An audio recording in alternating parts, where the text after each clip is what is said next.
अभी इसमें पैसे की भी हम बात करें कि भाई धन कैसे कमाए का प्रयोग से, तो अक्षय पात्र का नाम सुना है आपने? अक्षय पात्र किसे कहते हैं? जिसमें सामान निकालो कभी खाली नहीं रहता। ठीक है, ठीक है सर। कभी वो खाली नहीं होगा। जैसे अलाउद्दीन का चिराग है, निकालते जाओ निकालते जाओ, वो अक्षय पात्र है। उसमें कभी वो खजाना कभी खाली नहीं होता है, बिल्कुल। जिसे हम अखुट संपत्ति कहते हैं। फूटती नहीं है कभी, अखुट है वो। कुबेर के धन से भी अधिक, मेरे शब्दों को ध्यान से आप समझना, कुबेर के धन से भी अधिक धन प्राप्त करने का साधन है क्लेमाटिस। उसको आप अंडरलाइन करके ब्रॉड करके लिख देना, ताकि आपकी नजर जब आप पेज खोलो जहां पर भी लिखे उसके ऊपर नजर जाए सीधी आपकी। कुबेर के धन से भी अधिक। अभी कुबेर का धन क्या होता है आप सब जानते हैं। उससे भी अधिक यदि आपको कुछ पाइए तो वो क्लेमाटिस है। कुबेर के धन की भी एक सीमा है।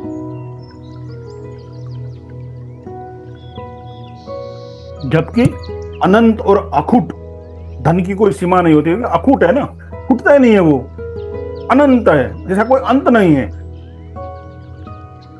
उसकी कोई सीमा नहीं होती है। और ऐसा अनंत एक ही है, ईश्वर। ठीक है, अनंत और अखुट तो ईश्वर ही है। बिल्कुल।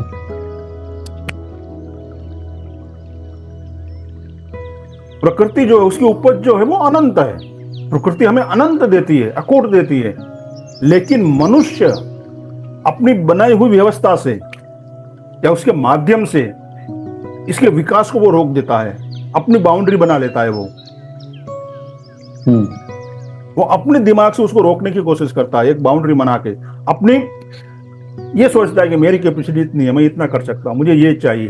वो वहां वो बाउंड्री बना लेता है। क्योंकि ब्रह्मांड में तो अखुट है, आपके लिए ईश्वर ने आपको अखुट दिया हुआ है।